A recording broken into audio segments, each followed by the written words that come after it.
Hello. Hello. They're waiting their message. There they are. There's Rosalind. Hi, Roz. Hi, Johnny. Hello, Nilesh. Here we are. Look who showed up here. She popped out of the screen. She popped out of the screen there. Split screen. Yeah, see, we could be split screen. See, I can be here and you can be over there. We can't split that screen here like that. I have this thing, we can put this here between us. Okay. Now we have a split screen. I should put it more in the middle. That means I got to get over here though. Perfect. How's that?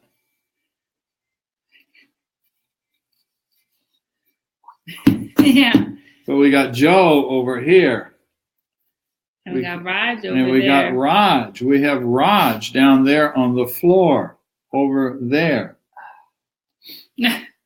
Bacteria. What did Daria say? The dynamic duo returns.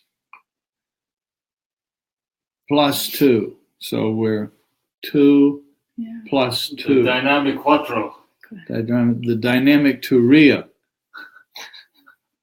You better watch that. Joe's going to claim to be That's Turia. the sound of a band. That sounds like. What do you mean claim? I already have it on my car. Just one short step to the real thing. That's it. There you go. Hi, you Allens. Wow. Allens. That's Allens. That's a southern term. an attempt at humor. Roz is being proper though. She's saying, "Hey, Joe." Hey, Joe. Hey, Roz. And there's B. Hi, B. Something's incredible. What's incredible? The dynamic Quattro. theory. The dynamic quattro or something. Anyway, At least that's what I'm guessing. that's What are we doing today, Swamiji? What we are doing today already. Let's see. What are we doing today? Here we are doing Yoga Sutras, and we're talking here about the 8 rungs and discrimination. In the minutes before doing this, I was pondering to say, note here that, now you could say this, that I'm about to say about almost any one of these sections of the Yoga Sutras. But in a sense, this one kind of sits right in the middle of the whole thing. And I understand that we can say that over and over with many of these. But this is the point. Remember, just before this, we talked about breaking the alliance of karma, the field of samskaras, the field where habit patterns grow, which is called the karma shaya. And in the first 2 blocks of this chapter, we talked about minimizing gross colorings and then dealing with subtle thoughts. We introduced dealing with subtle thoughts, so to speak. Then we talked about the whole field of samskaras. And then we said, now what are we going to do to deal with that field of samskaras? And that brings us here to, sorry, I can't talk. Send me a text, Rojo, because we're in satsang, okay?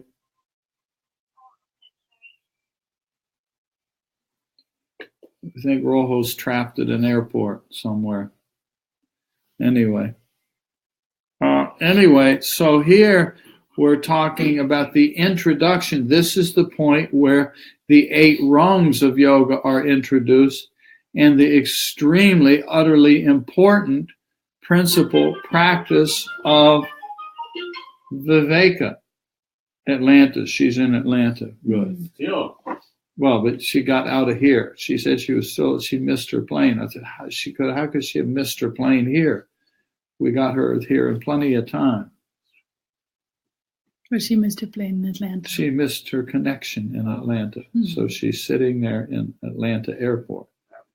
And the next flight to where she's going does not leave until, she said, before she texted, now she called, now that I can't talk. But leaves at 9, which is an hour from right now.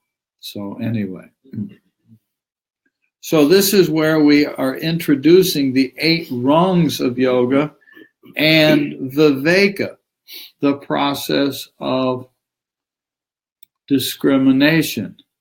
And remember, in chapter 1, we talked about what is yoga. A big part of chapter 1 had to do with stabilizing the mind and the principle of how to do that. And we talked about the direct route through Om and obstacles and solutions, and that the solution is one-pointedness of mind. We talked about Shraddha, Virya, Smriti, Samadhi, and Prajna, 5 efforts. We talked about 4 levels of concentration. We talked about Abhyasa and Vairagya as foundation core principles, which is practice and non-attachment. We talked about the definition of yoga that had something to do with Nirodha, setting aside our false identities. And then Patanjali says, Tadadrastu Svarupayavasana. And then the seer, the true self, rests in its own nature, which we commonly know as self-realization. So we went through all of that stuff, all of that there. And then the minimizing gross colorings, then subtle, then the alliance of karma and the field of karma she, and this brings us to the 8 rungs and discrimination. And then after the 8 rungs and discrimination comes everything, and here's more about those 8 rungs. See, the forthcoming blocks of sutras are describing those in more detail and what they're about. So everything I've highlighted here, in some sense, let me do this differently. In some sense, all of this goes together. In some sense, all of this we could put in one big block, but it's hard to study it that way. And so it's better to break it up into chunks, which is what we're doing. And so then all of this that I have highlighted there then is applied to everything else out here in what's coming next. I say that just as a principle. And so what we're attempting to do, it's hard, but what we're attempting to do in these conversations is try to focus on the simplicity.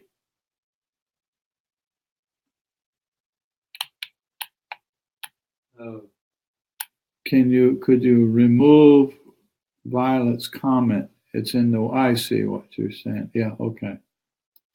All right, there, okay. You know, my helpers here are not helping me keep an eye on the comments, but says they got it. And hello, Anjin. Hello, Raz saying hello, Anjin. So anyway, now I lost the thing. I got it buried on my desktop here. I put it up here and I got it buried. So anyway, I hope that's making sense. This is where we're going. So this chunk in the middle is extremely, extremely important. I'm sliding this off of my desktop here so that I can take this out of here and put the sutra in. And Matri is still sitting over here. See, there she is. She's now going to say something really wise. Om. Om. She's going to say Om. It's all about viveka. It's all about viveka. From the gross to the subtler to the subtlest aspect of your not self. But there's, you know, that's a simple comment, but there really is something to it. It in some sense. You ask for something really wise, so. Yeah, it is. It really is. In some sense, the entire journey is about viveka. Notice that in the first block of sutras, the What is Yoga, many people have said that the entire subject is summarized in the first 4 sutras. This is not an original comment of our tradition or of Swami Rama or of any one person. Many people have pointed this out. That it basically says when you do the Nirodha business, when you set aside who you are not, who you are, true self or Atman or Purusha, is what's left when you set aside all the false identities. How do you do that setting aside? What Matri just said. Huh? Cultivating a razor-sharp discrimination. Cultivating, I use the term razor-sharp discrimination, but this is what we are doing. Viveka Kyati. Every time you sit for the simplest basic level beginning meditation, meditation 101, when a friend says to you, how do I meditate? And you say, well, here, I'll guide you. Sit still and be aware of your breath. And when thoughts come, let go. That simple instruction is Viveka. How do we let go? Well, suddenly I'm sitting here and I'm thinking about tomorrow's Thanksgiving dinner. And with a little bit of luck, we will have some homemade dosas. The dosa wala, the dosa master, the dosa guru of the ashram has shown up. And with a little luck, we'll get some dosas tomorrow. Friday. We have to wait till Friday to get dosas? We gotta make the dough. But tomorrow's Thanksgiving. Tomorrow's the holiday. Okay, we can soak. Oh, my. What are we going to do, Ma? Wait till Friday. We're going to wait. We're going to celebrate Thanksgiving on Friday. You can do it both. You can do it tomorrow and Friday. Yeah. We'll do something tomorrow. We'll do something tomorrow, something special. Anyway, my point about the doses that we're not going to have tomorrow, you can come sit down again, Ma. I can. But now she's leaving. Is that principle when you say, well, don't think about doses right now, Swamiji, don't think about doses. You're supposed to be meditating. Let go of the doses. Well, how do I let go of the thoughts of doses? That is Viveka. Is it not? You're telling me, you foolish fella, set it aside, let it go. What are you doing over there? You're supposed to be over here. Sleep. She's going to sleep. She's falling asleep. I'm boring her. I'm trying to follow through on your wisdom. Yeah, I'm listening. Yeah, You're but doing pretty good. you said that it was Viveka, and then you left and you went onto the floor with a blankie. Yay. So now she's curled up on the floor with a blanket. She set you aside with Viveka. She set me aside with Viveka. How does that feel, huh? Netty. Not this, not this.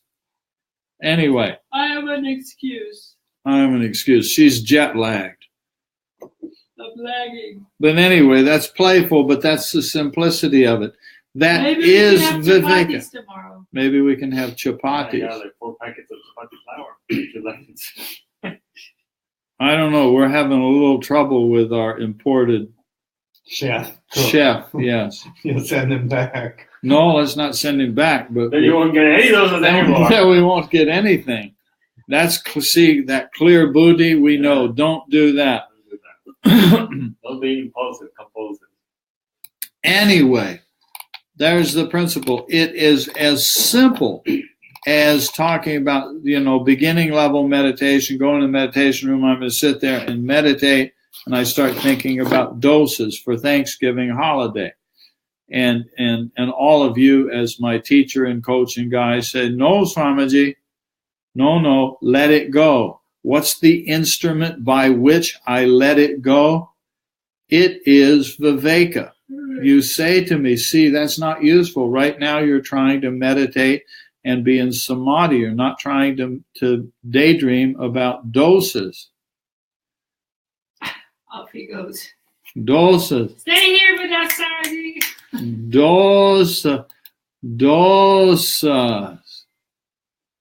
Dosas. See, and now did you hear her over on the floor? She said, no, stay here. Don't think about dosas. Well, that's Viveka. I'm saying that playfully, but it really, really is the truth. So we're looking at this chunk of sutras sitting right in the heart of chapter 2 of the Yoga Sutras, which is the chapter on sadhana, sadhana pada, which is sadhana is the detailed specific practices, and here we are. The art and science of yoga is systematically described in 8 ashta rungs, steps, or limbs, which is anga. Thus, this section of the Yoga Sutras is also called Ashtanga Yoga. Yoga.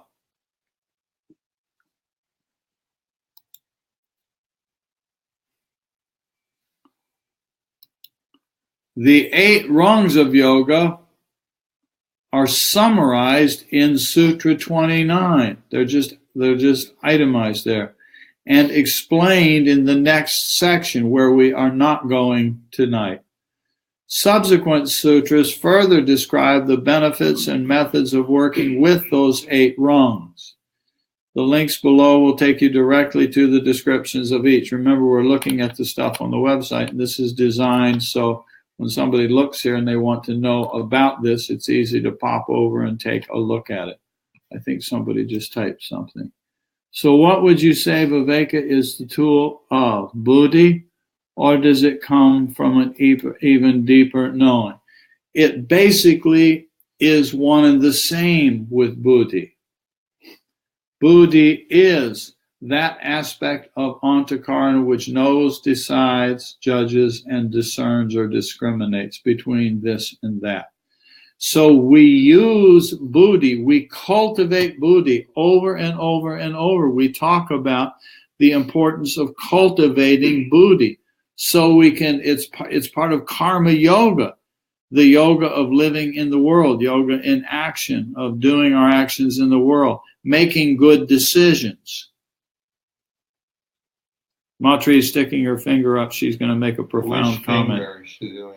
When Swaminarayan speaks about Nirodha, which is of the second sutra, he also speaks about the coordination. And so, of course, it is buddhi, but without the coordination, she's saying, of buddhi functions of with mind. manas and chitta and ahamkara. Yes, they all want to be coordinated. The 4 of them coordinated with the 10 indriyas. So it's not a totally standalone thing. They work together.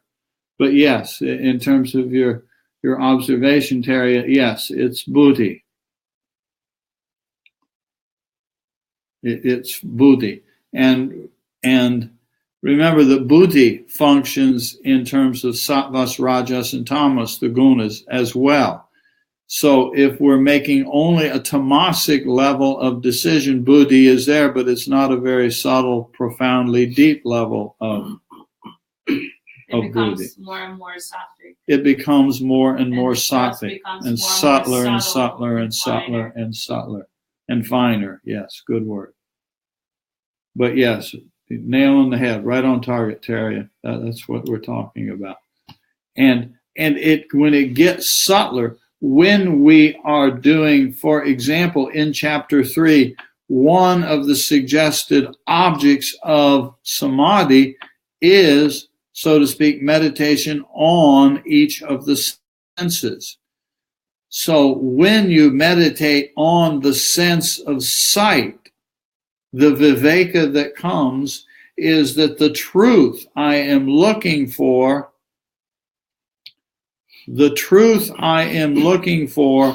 if I can see it, then it is not the truth. Anything which can be seen is not what I'm looking for. Anything that can be, now I'm saying this not as a statement of belief for you to say, oh, look, we've talked about that tonight, but if you can see it, that's not me. It has to come from your own inner experience. And so an example of that, somebody will say, I had a really wonderful meditation. I get it in an email. People get angry at me because they want to tell me about their visions that they were having in their meditation. They say, please, may I tell you what happened in my meditation? I'll get a multi-page email from somebody going to great length telling me of all of these visions that they were having, and then want to say to me, what is the meaning of all of these visions? And it's a tremendously awkward thing to respond back to the person, because I don't want to make them feel bad. I'm not trying to insult the person, but what it means is that your mind was having hallucinatory visions. It means you were seeing things in your mind. And But Buddhi back was in the not sharp meditation. enough yet to And discern. Buddhi was, thank you, Mom. And Buddhi was not yet sharp enough to figure out that I'm looking for Atman. And anything that can be seen is not it, including the most beautiful heavenly realms and all of these colors and swirls and lights. And it may be beautiful. And if you are an artist, you may make beautiful paintings. You may make all sorts of abstract. You may become famous in the world and sell your paintings for $1 million each because there's so much art and beauty. You may become a world famous musician because the beauty of the music is coming from that depth. But as a yogi, you realize through the Viveka, Don't stop there. don't stop here. This is not Atman. It can be an anchor to set aside the upper one, but then something deeper reveals, and that's kind of how you kind of sink in. Yeah, it gets subtler and subtler. So this thing I'm saying, if you can see it, it's not it. Please don't take my word for it. You just mentioned that only as one of the sutras that is in chapter 3. One of them deals with the indriyas. One of the indriyas is the sense of sight.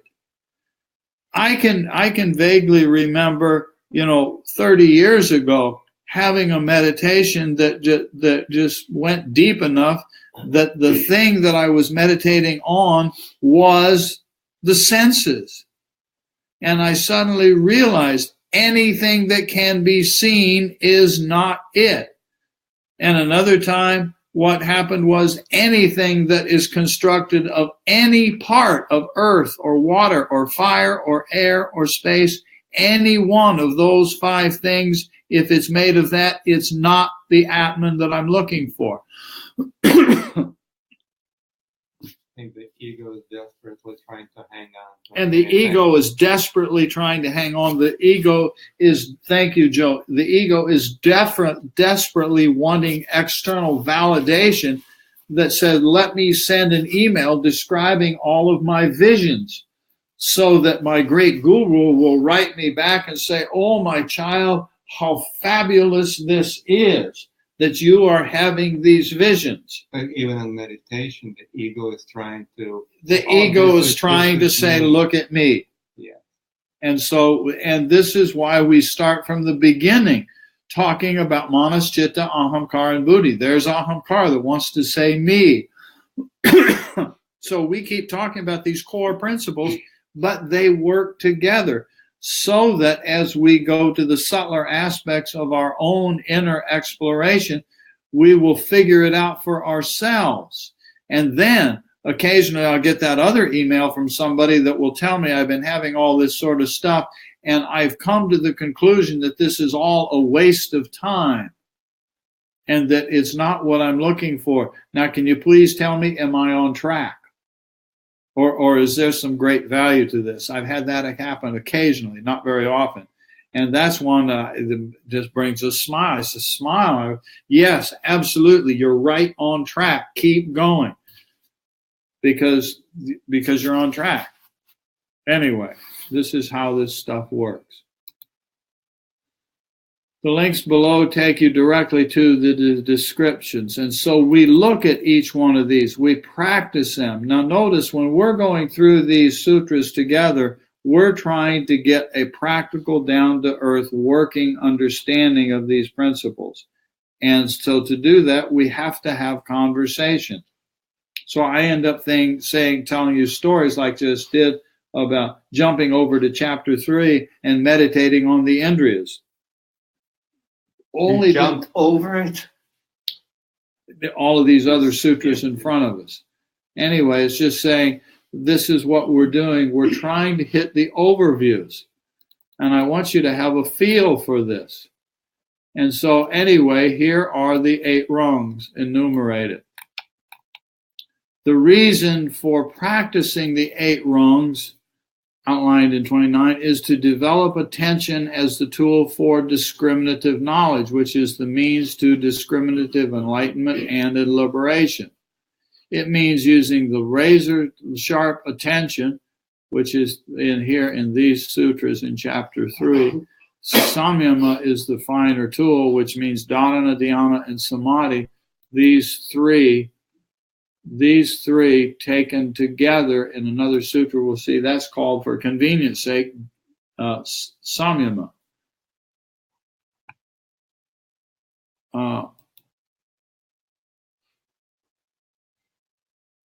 Is using the razor sharp attention to separate the seer from the seen. Separating the seer from the seen, we talked about in the last section of the sutras. Notice once again that we have to sort of be jugglers with these sutras because they play together. And so we need to be able to look forward to sutras in chapter 3, and we need to be able to reflect backward into Sutra 17 and see that there was something to this notion of the seer and the seen. We're trying to unhook them. They get hooked together. And I fall into dosa samadhi. And so all I can think about is dosas. And that we're separate the seer and the seen so as to break the alliance of karma, which was the whole last big block of sutras that we talked about last time we were together. And to get past the 4 mistakes or avidya. Remember them? Avidya. Avidya is the first of the 5 kleshas. Remember we talked about that, and I have several times encouraged you, please memorize the 5 kleshas. You'll really appreciate it if you do. And so then the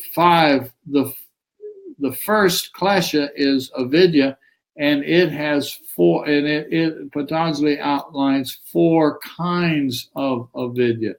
And here it is here, if we want to go back and look at it, that there are 4 kinds of this avidya. We're not going to look at that again. That's why we have to be jugglers with this stuff. And they are confusing the temporary and the eternal, confusing the impure and the pure, confusing happiness, pain for happiness, misery for happiness. Thank you, Joe. I can't read my own writing. Misery and happiness, and the false self or the real self. Those 4 forms of avidya are also very useful to remember. Is the last one taken non-self or self is kind of the most important one? It's the big one, isn't it? Oh my, patience, truly. How does one stop seeing these things, just letting them pass and ignoring them? The visuals, will they just run out? It depends, Raz, on your wisdom. This, we cultivate the buddhi so that the buddhi can take these principles that we're talking about, and then when those visions are coming, then you and your buddhi get to see for yourself that, wait a minute, these are just visuals, these are not Atman, these are not Purusha. I got some good news for you, and I got some bad news for you, Raz. The good news is you're right. That's what we have to do with it. The bad news is you have to do it. Don't catalog all those pieces of vision. I'm sure you must have a tremendous abundance of visions in there, because for no other reason, you're an artist. I remember you took me into your art studio many years ago. You're tremendously creative artist. And so I just can't imagine. I don't have that kind of artistic creativity that you have. I have different kind of creativity, and it's all obstacles. In Swami Rama's stories of his early years, he had tremendous creativity come. He was painting paintings, and the teacher would take his paintings and throw them away and tear them up. He had a musical instrument that one time the boss broke his musical instrument. Now, if we don't understand this, it sounds cruel. But this was a young yogi who grew up in monasteries in the Himalayas and the caves in a very, very special circumstance. So in that circumstance, this is not abuse of a child. But we have to do it ourselves. We have to apply these principles ourselves and then choose which of these visions am I going to put on a canvas and for what purpose, and which am I going to let go of. You're saying we have to throw away our paintings and break our musical instruments. We have to throw away our own paintings, our mental paintings.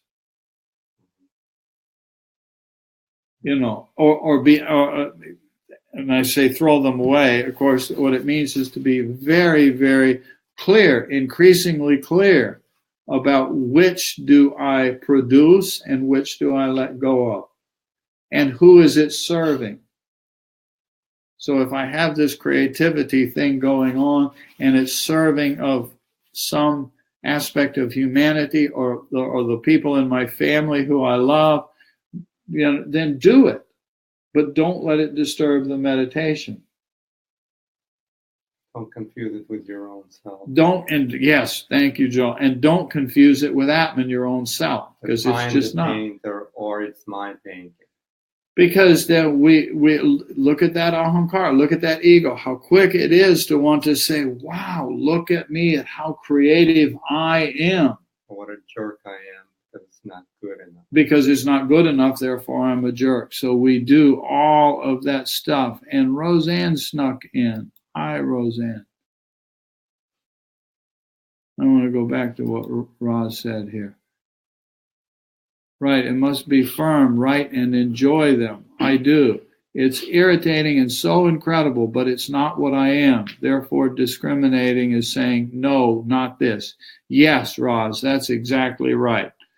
And then you have to use your wisdom. Otherwise, it'll just, as you know, it'll just drive you crazy. And as you said, it's irritating. It can be irritating, and it can just drive you sort of crazy, as a layman's term. That's not a diagnosis. And that applies to all of us. It can be this can be irritating. I know, I've been through my versions of that. My version of that is not as an artist. It's with different things, different stuff, but we all face this. Yes, Anjan, neti. Rojo is here. Hi, Rojo. So you must be still at the airport and online with us. How nice.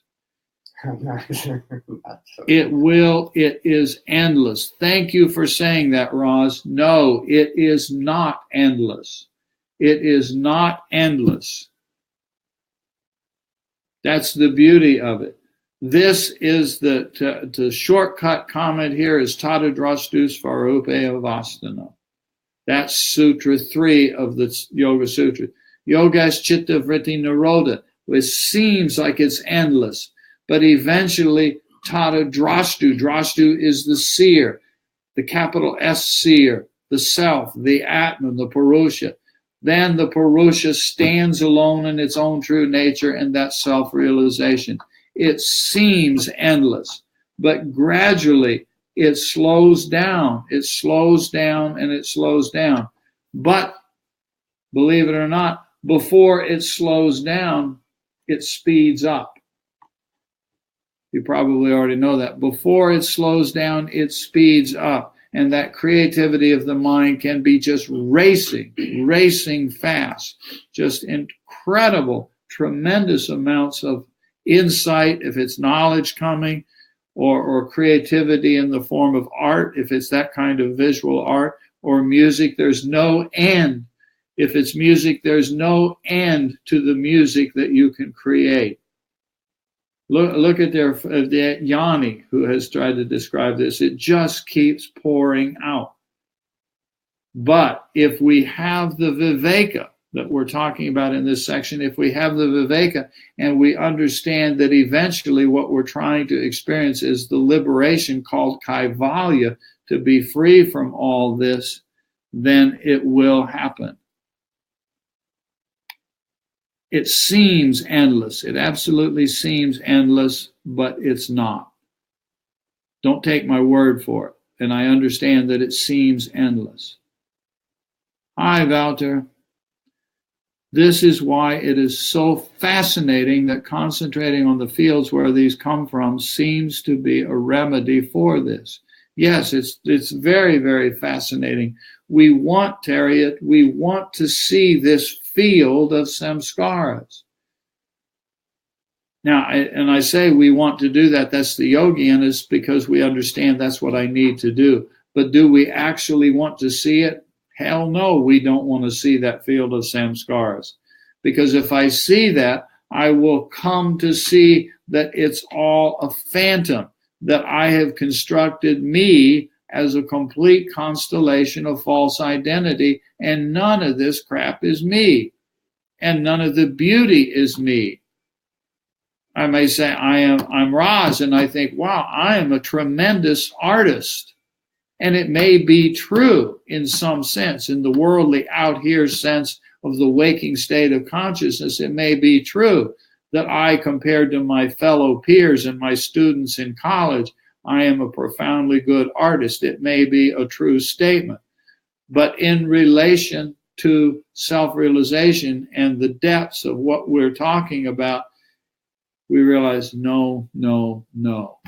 And all we can say then is simply, oh. That's what Rosalind just put there. Oh my. I'll add the my. Oh my, oh. So it's a good thing. Let me go back to where we were here. Let the O become O. Yeah, let the O become O. And so anyway, so here I made the comment, get past the 4 forms of avidya, which are itemized here or enumerated. Resulting from this systematic discrimination, the seer or self is eventually experienced in its true nature. Now, note here, I'm not talking about being a good artist.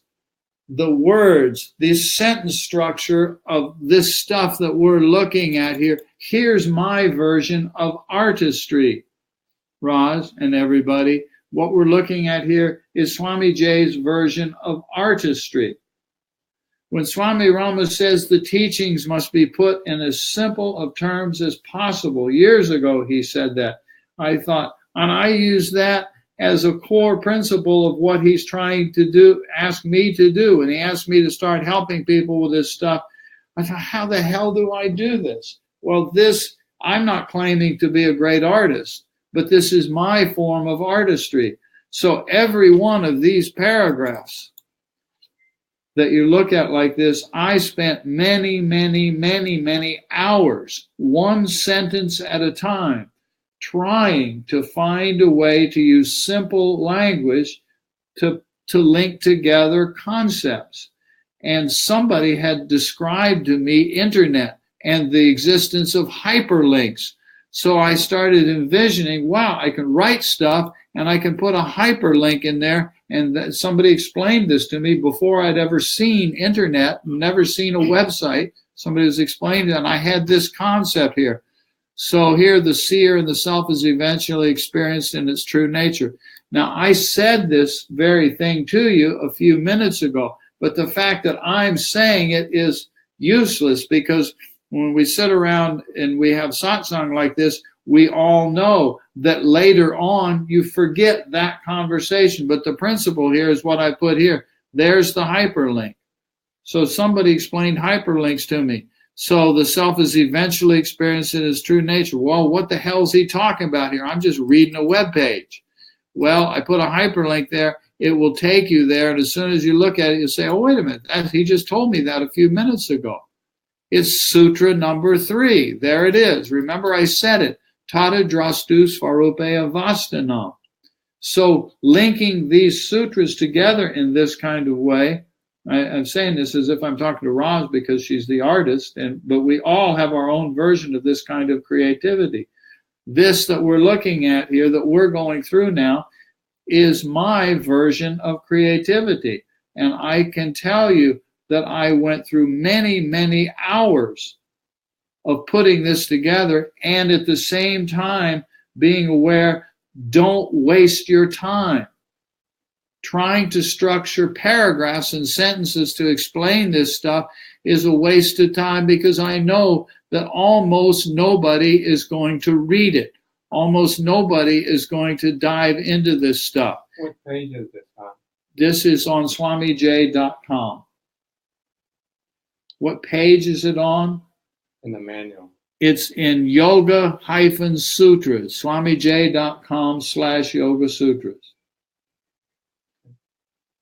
This is my commentary on Sutras 26 to 29 of Chapter 2. Oh, God. I mean, we are systematically going through all I this. have the books. I don't know a page number. No, Look at the table of contents and look up Sutra 26. Yeah, this is the most profound paragraph of the whole thing. Well, there are many profound paragraphs. So I'm patting myself on the back here. Here, watch this, Joe. See, I'm patting myself on the back. I can pat Roz on the back because I know she's a fine artist and makes incredible, incredible art. Very, very skilled at that. And I can playfully pat myself on the back because I know that I know what I have attempted to go through, try and find ways to explain this stuff. And each one of us have creative aspects, but all of our creativity. I see Raj will come here and bring his laptop, and he's sitting there in the office designing a wing to go on a jet aircraft. And he's got all these charts on there, and a couple of times he's pointed to something on there, a graph line on a computer thing, and trying to say something about what it means. Well, maybe Maitreya understands it when he explains it, but most of it I don't understand. Well, he speaks the language of aeronautical engineering. He understands all these crazy formulas. The rest of us don't understand those formulas. Joe knows a lot about the human body. His core training is as a chiropractor, but he has a tremendous amount of supplementary, complementary training. So I've seen him come right here in this living room and work with somebody on something going on with their body. He's done a lot of work on the floor in the living room here with Maitreya, helping her with her back and some other stuff there.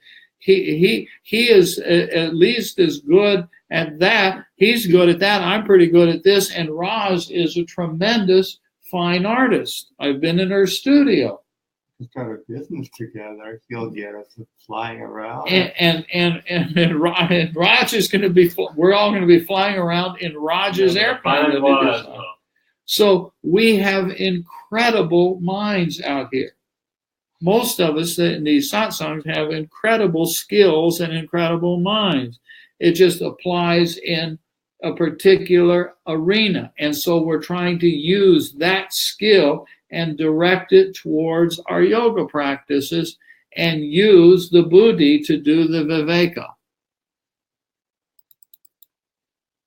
Discerning three aspects of not to understand the principle of discernment presented in the current sutras, it is critically important to recall and understand three aspects of an object described in Sutra 1.42, which have to do with the name of the object, the specific object, and the underlying essence. And before I click on this, remember that the principle here is that what we are trying to do in our meditation is to use the discernment to see the way in which we have constructed. Swami Rama used to say, we are all architects. We are all architects of our own life. An architect usually builds a building. We are architects who have constructed a Joe and constructed a Raj and constructed a Maitreya and constructed a Raz. We have constructed these identities. And we need to see beyond that. And this is a part of seeing how that is. And note, we're going back to chapter 142 to capture a principle. And what was that? I'm going to click on it and we'll just briefly take a look at it. What are these three things? Here's the examples I used. I used the example of an apple, and Patanjali Vyasa uses the example of cows. There's 4 cows. The apples. I've done this often in a group of people. I say, everybody, if we could do it here, let's not take the time to do it. There's a few of you online, a few of us here, so there's 10 or 15 of us have been hanging out in this. If we said, everybody please think of an apple, most of it would probably think of a red apple. One or two people might think of a green apple. Somebody else might think of a sort of orangish yellow apple. You might think of an apple that has a stem or that does not have a stem. But note that we all thought of the mantra apple. What is the word apple in Kannada? Cebu. Cebu. In the Kannada language of South India, these are called cebu, these things on the screen. If Raj said, if I said to you, think of a cebu, the only person who would pass that test would be Raj, because the rest of us don't know what that is. It's a mantra. It's a word. There you go. And same in Hindi. And same in Hindi. But if we don't know the word cebu, the point is that we use a word and we combine it with a particular. So a particular apple is red, a particular apple is green, and a particular apple is yellow and red multicolored. Or a particular bad apple is solid, and a particular apple is almost completely eaten, and another one has a bite taken out of it. If we say the word cow, what's the word in Kannada or Hindi for cow? Hasu. Hasu. Hasu. In Canada. In Kannada, it's a hasu. These are hasu. But to us, they are a cow. There are 4 different colors of cows and slightly different shapes, but they're all cows. And each one of them is a particular cow, and they each have a mantra. So those 3 things have combined. And you and I never notice this. We're doing this constantly. We are constructing reality on the basis of broad categories. We give it a name, and then we pretend that we all agree on it and we know what we're talking about. It's called consensus reality. Consensus reality, Joel says, is what that's called. Somebody's way of thinking, that's called consensus reality, and it's a good term. So is that what is revealed in Samyama? Is this what we reveal in Samyama? Yes, we see internally the way in which we have constructed reality, and we each one do it ourselves. That's So it why becomes there's unreal. Viveka, and that is set aside. And that is the Viveka.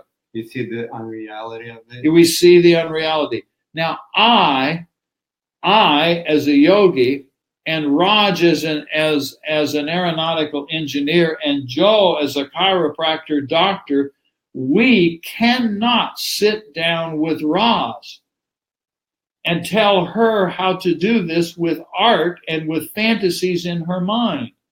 We cannot do that. For no other reason, we can't get inside of her head. It's probably pretty crazy in there. I don't think I want to go in there. I'm not insulting you, Roz.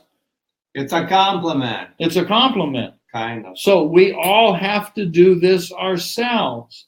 We cannot go into the mind of Roz and do this stuff. She's going to see for herself the way in which all of these years of life experience, and I'm using art as an example because it's one aspect of the creativity. Think of how much thinking power Raj must have done to go through years of college education studying formulas and theories and all of this stuff about engineering. It must just be tremendously loaded with information in there. And he's nodding. He's just, as I was saying that, he's over there nodding at me, yes. And so the rest of us, we don't know how to go into his head and do that. Raj, a few months ago or sometime in the last year, started learning how to play a piano because it's something he always wanted to do. And the man he thinks of as his sort of guru, mentor, model to follow is the musician named Yanni. So, You got the hair, okay. got the hair okay. So imagine, just try to imagine what must be going on in the mind of Yanni to produce the original music that comes out of this man. It's incredible. And so Raj is sitting there learning keystroke by keystroke how to play some of them, a couple, 3 songs now? He knows 2 songs pretty well, and I think you were working on the third. Didn't you start working on the third song? No, I know 2 well. One not non-yani, one yani, and the second yani I'm learning now. Okay, so there's 3 songs. 3 songs. There's 3 songs that he's learning how to play. And so does that mean that he has the kind of mind in relation to music that Yanni has? No. But I don't want to fly in a jet airplane designed by Yanni. I don't want. You don't want to sit in a concert that I'm playing. I don't want to sit in a concert being played by. But I've heard him play a little, and it's pretty good. I mean, he's doing a beautiful job of mimicking what Yanni has done.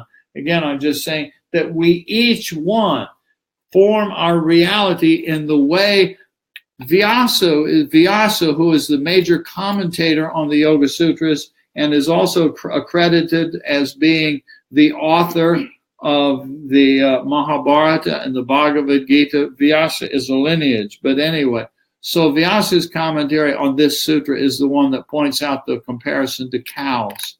And I started talking about apples because most of us don't live in a world of cows. We live in. I have a question. Joe has a question. So the first category is general, just subject of it. The second one is a particular apple. And the third one would be the essence, like appleness. Yes. And we do it with everything. Each of the 3 objects below would be referred to by the name apple. Each specific apple is different from the other 2. However, each one of them has an appleness. And so we take this qualitative thing, we apply it to a particular, and we give it a name. And that is one little piece of our construction of reality. Now, when we're studying this sutra here, and I just came back to this sutra from where we were on the Viveka conversation, when we do that, I'm not suggesting that we break our meditation practice so we can sit down and think our way through this and come back to this sutra. I'm saying it just becomes natural so that some aspect of your internal process, you realize that you have a visual image in there. You have a scent. You have a sound. You have an opinion. You have a belief system about the nature of how families should run, or politics and how governments should run, and on and on and on. We are all loaded with opinions. And one of those things, all of a sudden, it flashes on you. And you think back to the cows or the apples, and you say, there's another example, I constructed a reality. And in that moment of insight, that is the sattvic buddhi having that insight, in that moment there is a degree of freedom because you realize, I've fallen into the trap one more time. I've taken this on as a reality, and it is merely a mental construct. So the appleness is an illusion. It's a vidya. The whole thing is a vidya, because all there is Purusha. All there is Atman. All there is Brahman. There's only one absolute non-dual reality, and we have fallen asleep into these false identities. What we're trying to seek is called kaivalya. So seeing appleness as real is delusion, and seeing it as imaginary becomes. Yeah, it starts to become clear. And so in one of the sutras we just went through in the last block, I don't remember which sutra it is, kaivalya is introduced. I think it was Sutra 24. Kaivalya is introduced.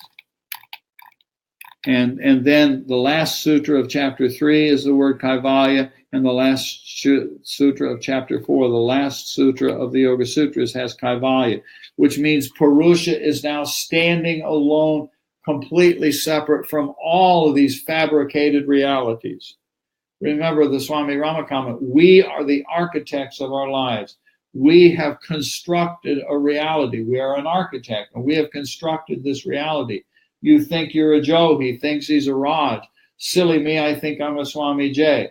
But hopefully a part of that is the awareness that it's just an architectural creation. And this is what we're doing here in this sutra. Here it is. Clear, distinct, unimpaired, discriminative knowledge is the means of liberation from this alliance. This is the means. There it is. Viveka Kyati. There is the Viveka. This is the means.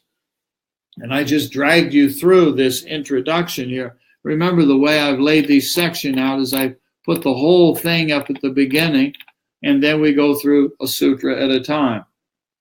And in these reviews that we're doing, we're trying to hit the surface, but not go into depths on each word in each sutra, because I've noticed that when I do that, it ends up confusing people. So what we're doing with this approach is an attempt to talk on the surface and bring some sense to it through the conversation.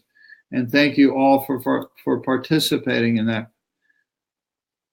So I have a question. So you're saying you have a concept of Swami J and seeing it in those as an object, having those three parts to it, like an apple, and saying in the side. Yes. Yes. Terry said, well, here's exactly one person who reads all this stuff. Good. Much appreciated. Good. Thank you. Sutras would have been just literature before I met you. I know that. That's the problem. That's one of the key motivators that I said, try to do this. When Swamiji asked me to start doing stuff like this to help people, I thought, how the hell am I going to do that? I watched him, and many people watched him try for years to explain this stuff to people and not understand it. And I literally thought to myself, when he wanted to have residential programs going on in his ashram in Rishikesh, and there was nobody left other than me to do it, I thought, how can I do this? I'm going to give a better lecture than him. I've watched this man try to explain this stuff to us, and we're all sitting there with blank stares. And he's not unique in this. You know, the Bhagavad Gita is written in a way that's trying to help us understand it. It's what Yoga Sutras is supposed to do. But then we brilliant intellectuals, we make it confusing. It's not easy. But what you're saying there, Terry, is a very important motivator part of this. To read each line of the Living Yoga Sutras is really a delightful and happy journey. I have fun. That's a very important sentence, Ross. I have fun. Roseanne, thank you. Ro. I'm getting my Ro and my Roz confused here. What beautiful Raj. I appreciate seeing you to play those wonderful songs. Have you put out a recording of your recording? I can send it to her. Yeah, well, maybe put it in a form you can put on a page. Sure, yeah. It's Do you have one in a video? Not just audio. Well, you can get her to take the audio and make an audio track and put a picture of your smiling face and can turn it into a little video. You can put it on your page and then we can all see it. Sure. I've heard the audio of this and he does a beautiful job. Now, what he's doing is literally mimicking Yanni keystroke by keystroke, but he does it quite nicely. Very, very engineering skill, very precise. And it sounds incredible. So he's like a Yanni impersonator? He's a Yanni impersonator. It's like when people go to Las Vegas and they pretend to be Elvis. He's going to be Elvis is in the room. in the building. Elvis is in the building, yes. Yeah, so anyway, so there we are. This was where we looked here. This one-pointed attention and discrimination which comes from the practice of the 8 rungs is used for examining, exploring, and attenuating the colorings of subtle impressions of the mind field, and so as to go beyond inward to the pure eternal center of consciousness. And there is the center of consciousness. There's the koshas. I just put that there as a link to that. Go back. Go back. Okay. If it is razor sharp attention that is the tool for discrimination, So remember, the point here is that the reason for the 8 rungs is to, so to speak, sharpen the razor blade. I'm saying here, I'm drawing a comparison, a metaphor that said it's like a surgeon's scalpel. A surgeon who holds a scalpel in his or her hand can do very, very delicate work in a surgery, in an operation theater. What do you call that? An operation theater. And so, but you have to have a very, very sharp knife to do that surgery with that, and you have to be very, very skilled at doing it. That's good discrimination. You have to have good discrimination. So we are trying to do that. We're not trying to do surgery on a physical body and cut organs or anything like that. We are trying to cut away the false identities that we have created in a way similar to the thing with cows and apples. That's more difficult than organs. It's very difficult. And so each one of us has to be a surgeon ourselves.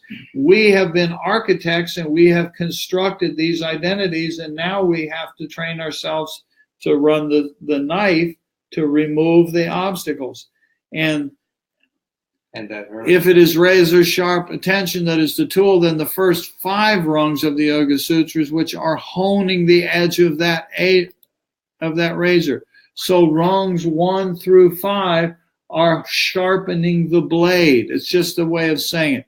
Then the finer sharpened tool is the last 3 rungs, which are concentration, meditation, and samadhi, which are dana, dhyana, samadhi, and are collectively called samyama. Now, don't get too terribly impressed over this word samyama.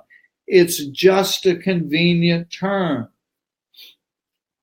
I'm looking at Raj sitting here. I think, how many terminologies must they have in engineering where if he's having a conversation with another engineer, they use some buzzword in there that they know what they're talking about. The rest of us don't have any idea what they're talking about, but they have a term for that.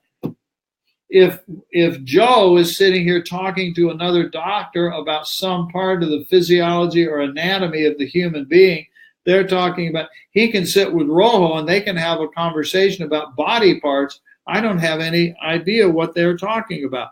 I was with Rojo. She asked me to go with her when she met with a doctor who was going through her genetic code because of some of the physical stuff that she's going through. And at the end of the thing, this doctor said to me something, well, I hope this was okay for you. And I said, yes, this is. He said, I hope you weren't too bored sitting with this conversation. And I said, no, I found it absolutely fascinating because I have no idea what you two were talking about. It's like being in Greece. It's like being in Greece. It's like being in Greece and hearing all the Greek. But it was absolutely, I'm a yogi. So it was a fascinating conversation for me to sit in and listen to Rojo talk to this other doctor, and he was explaining some fine points about genetic coding that she didn't know, and she's pretty bright on this stuff. And I'm sitting, I don't have any idea what the two of them are talking about, but I literally was sitting there. My eyes were going back and forth from one person to the other, and I'm hearing them have an incredibly intelligent conversation. And I asked her later, I said, you understood what he was talking about, didn't you? And she said, yeah, pretty much so. And I said, she said, why? And I told her, I said that I found this amazing. And this is the way this world operates. I tell you that story to say, don't get terribly impressed by the word samyama. I occasionally get a message or an email from somebody that's reading a website or something. I want to learn samyama meditation or something like, which is a red flag to me that says the person doesn't have any idea what it is because it's already explained there. And so it's just a composite word that is taking dana, dhyana, and samadhi, rungs 6, 7, and 8, and that's taking that razor sharp knife of discernment of the finest, subtlest aspect of buddhi and using it to do the surgery called viveka. And with that viveka, using that tool, what do? You cut away the cancers, so to speak, called avidya. The first klesha is avidya. Then there's asmita, then there's raga, then there's devesha, and then there's abhinivesha. That's where we have been the architect, and we have created this whole constellation called me. And then we don't want anybody messing with it. That's the abhinivesha, the fifth klesha, the fear of death of that constructed being. Not just physical death, but all of the aspects of our being. Anyway, I clicked on this just to come over here to show you where that was. And so this is the end of our introduction to this section. And this is all we're trying to do here. Remember, this is on the website. You can look at this if you want. You can go to Lulu, the Lulu link. You can buy a copy of this in book form. You can read anybody's Yoga Sutras. But again, the key point that I want you to come away with is to approach these things. I'm going to put this back on here. Just what I'm sort of hoping that you do is print this thing out.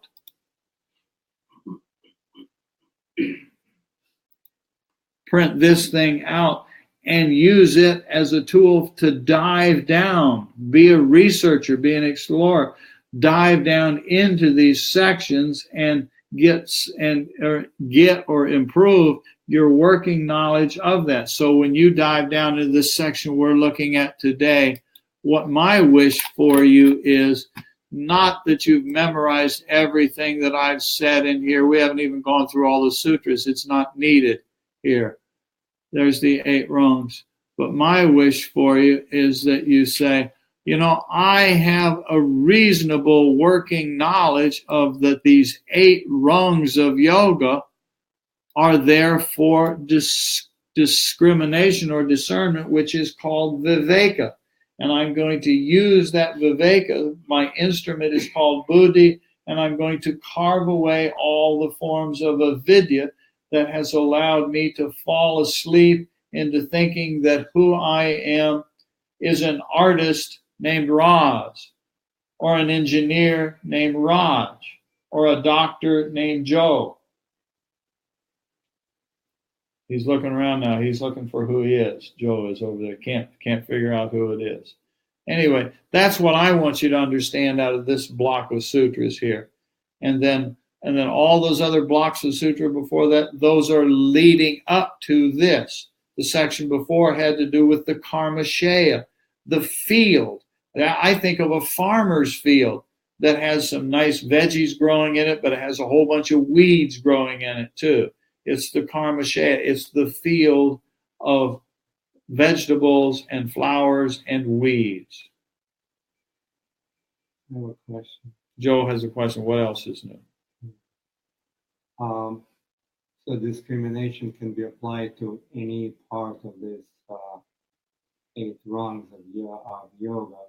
And if you go deeper. No, the discrimination is the result. The 8 rungs provide the tool that is the discrimination. You don't use the discrimination to pull apart the 8 rungs. So if I practice ahimsa to its ultimate end, or Ishvara Pranadhana, then I basically get to the end of the game. If you can pull that off, yes. Good But luck. that's not the point being made here.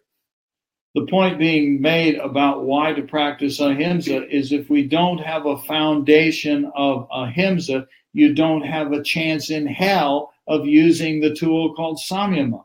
You just can't get there. So you cannot do this kind of discrimination because you have not done the foundation work. In the ladder of yoga, You cannot be a doctor until you have taken Anatomy 101. Am I right? So that's a systematic approach. That's the systematic approach. You have to have some foundation. What is the most important foundation mathematical principle that you have to know to become an engineer? calculus. Calculus. You gotta learn calculus if you want to be an engineer. You gotta learn anatomy if you want to be a doctor. You have to know the music scales to some degree if you want to be a musician. You have to know the yamas, niyamas. You have to know these 8 rungs if you want to do this kind of discernment that we're talking about here. This is profoundly deep stuff that we're talking about. It doesn't happen quickly, but we have to do the foundation. We have to learn the calculus, and that means if we don't have a pretty reasonable stance of ahimsa, it's frustrating. You can't play like Yanni, but you gotta practice the basics. you got to practice the basics. You can't play like Yanni. And what we do in the world out here, you mimic Yanni and you learn to play and you have enjoyment and it sounds good and it's neat. But you're a hell of a lot better aeronautical engineer than you are a musician. That's not to say that you should always be an aeronautical engineer. Don't quit your day job yet. Yeah, we have humor like that. Don't quit your day job. But we all have skills out here, and we're all trying to hone these skills. So again, I'm going back here just to make the comment that my wish for you is to have some basic working understanding of what this block of sutras is about here. That the reason for the 8 rungs is that they are systematic. They lead one into the other, into the other, into the other, so that we can end up with what I'm calling razor sharp discrimination, so you can apply that attention to anything that comes up inside. And by going into samadhi on that inner thing, it unravels itself and you discover what it's about for yourself and you set it aside as being avidya. Not because I say so, not because Vyasa says so, not because Patanjali says so, not because Swami Rama says so, but because you figured it out for yourself. So Raj sits there and really figures it out over and over and over and over again. That as fine a fine artist as I am, it's not who I am. Raj cannot become a good enough aeronautical engineer that he's going to be happy in the highest sense of the word happiness out of being an aeronautical engineer. It just doesn't work that way. Joe cannot become that great a doctor that is going to really fulfill all of the joys, the infinite joys that he's longing for. Doesn't work that way. We do this. And so the 8 rungs, we systematically move through the 8 rungs so that we have created this tool, this razor sharp tool of determination called viveka, which is in this section here. We've done the ashtanga, the 8 rungs, which are outlined here in this section, so we can do the viveka, so that we can move beyond the avidya, so that we can get what? Kaivalya. And Kaivalya is somewhere in the, what sutra was that in? 26. Was it in 26? No. I've forgotten. 24, yeah, you're right. That's where it was. Yes, thank you. You're exactly right. Previous block of sutras, 24. I don't know why suddenly I'm remembering that. When you said 24. No, it's not. Maybe the last one, 25. There you go. There it is. It's Sutra 25. It's the last one of that section. There is the Kaivalya, the absolute freedom. Okay, so there is the Kaivalya. Well, how do we get, by causing a lack of that avidya, that leads to the Kaivalya, the liberation. That's what we're trying to do. It's the last sutra, that last block we did last week. Then the next thing you do, how do you do it? You do it with Viveka, Sutra 26. How do you get that? The systematic forward of the 8 rungs, and then you apply that razor sharp attention to all of the subtler aspects of your being, Sutra 3.4 or 3.6, and you set aside the avidya. That's the principle. Okay, everybody, are we all together? When you set aside everything that arises in the unconscious, then when all of that is set aside, and that's chitta vritti nirodha. Then that's chitta vritti nirodha. That is the nirodha of all the vrittis in the chitta. And then you have tadadrastu svarabhayavastam, the fancy word of which is kaivalya.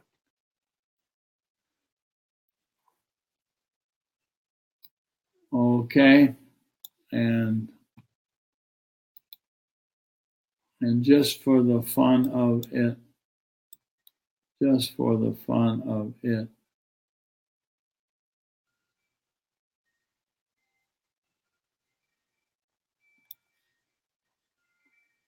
here is the last sutra of chapter 3.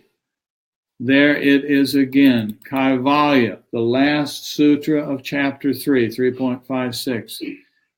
And here, what we're doing here is we're setting aside sattvic buddhi.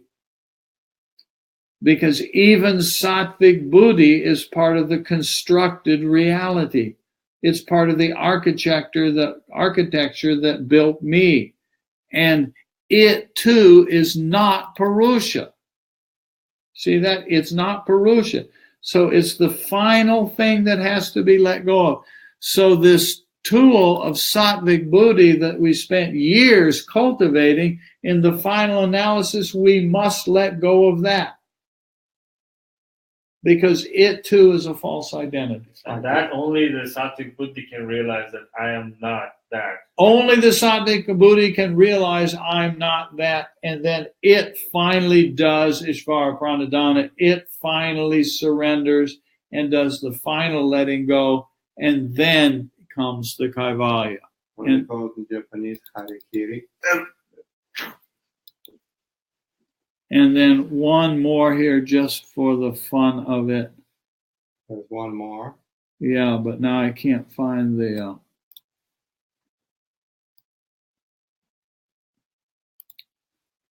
last sutra of the Yoga Sutras brings, there it is again, Kaivalya.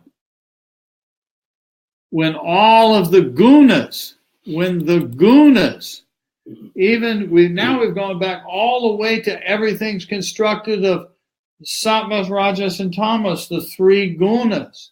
And now we have to surrender them. Because the Purusha is beyond the three gunas. See, there's the Purusha, there's the gunas. And they have to be allowed to resolve or involve back where they came from. And then what's left is Kaivalya. So there's the principle again. Anyway. You know, they say you cannot take it with you. Yeah. That's what it means. You cannot take it with you. Okay, so there we go. And then the next blocks of sutras, we will start to go through the discussion of each of those 8 rungs. Huh? We gotta start climbing the rungs. And then we got to start climbing the rungs. Clawing our way up. Clawing our way up, says Joe. Yeah. All righty, so I went a little bit over tonight. Thank you for being patient and sticking with me. And anyway, not yet push the button. Attachment to the satsang. Oh my. I was just trying to have it be useful for everybody. Anyway, thank you all for playing. See, there you go, Roz. Roz, explain it to Roseanne. Tell her how absolutely stunning this is. Stunning, as it were. Here, let me. Not just stunning, absolutely. This is absolutely stunning. Thank you for playing, everybody. Bye all. Yes, bye all, says Anjan. And so I saw an Om Tat Sat in there somewhere. Roz said Om Tat Sat. Yeah, that's what we've got there. There's the Om Tat Sat. Let's let that be the last word. Om Tat Sat. All to be continued. Play with this stuff. Please hold it lightly. We're talking about some pretty deep stuff. And these conversations that we're having on these principles are extremely subtle. So please be kind to yourself. Don't beat up on yourself when you discover it's hard. Roz wouldn't be the fine artist she became. Raj wouldn't be the engineer that he is. Joe would not be a doctor if on day one those foundation principles were seen too hard. I can't do this calculus. It's just too hard. You just gently persist. Okay. Thank you all for visiting and playing. Have a nice meditation. Okay. And now, and just when you sit quietly, remember all you're trying to do is set aside, let everything come. And when it comes, set it aside. It's just part of the architecture. It's not me. Pretty simple principle, isn't it? Okay. Bye-bye. Say bye, Ma. Bye.